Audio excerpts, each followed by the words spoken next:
i non vaccinati tra le categorie per le quali è fatto obbligo della vaccinazione, quindi forze di polizia, mondo della scuola, eccetera, sono 3.521.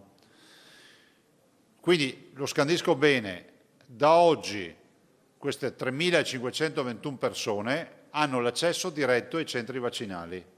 Qualora decidessero di vaccinarsi, non hanno neanche l'inghippo di doversi prenotare. Scattato l'obbligo vaccinale per il personale della scuola e delle forze dell'ordine, il Veneto mette in condizioni i soggetti che non hanno ancora ricevuto nemmeno una dose di correre subito ai ripari. In 3.521 mancano all'appello, un numero tutto sommato limitato, evidenzia Zaia, anche se tra questi ci sono gli irriducibili. Il percorso vaccinale in Veneto è stato intrapreso dal 92,6% dei carabinieri, il 93,2% dei finanzieri, l'86,8% delle guardie penitenziarie, l'85,1% dei vigili del fuoco, immunizzata la quasi totalità del personale della scuola, il 98,3%. L'altro fronte vaccinale che partirà nelle prossime ore riguarda la fascia 5-11 anni. Alle 12 di oggi abbiamo 18.029 under 12 che si sono prenotati. Vi ricordo che la popolazione vaccinabile under 12 è di 300.000. Dati incoraggianti, riferisce sempre Zaia, che annota una criticità nei rifornimenti al momento temporanea. C'è un ritardo in una consegna dei vaccini,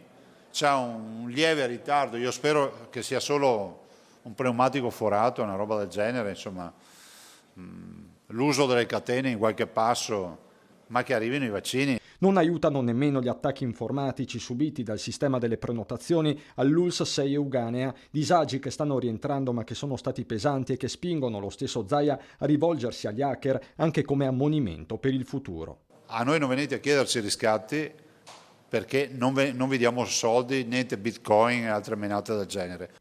E questo nelle ore in cui i ricoveri in area non critica superano la soglia non solo psicologica dei 1.144 le persone in terapia intensiva. Siamo quasi all'80% di ricoverati in terapia intensiva non vaccinati e sentiamo la pressione ospedaliera, però non la viviamo con drammaticità, questo lo voglio dire. Drammaticità scongiurata solo ed esclusivamente da un fattore. Perché forse non ci siamo resi conto.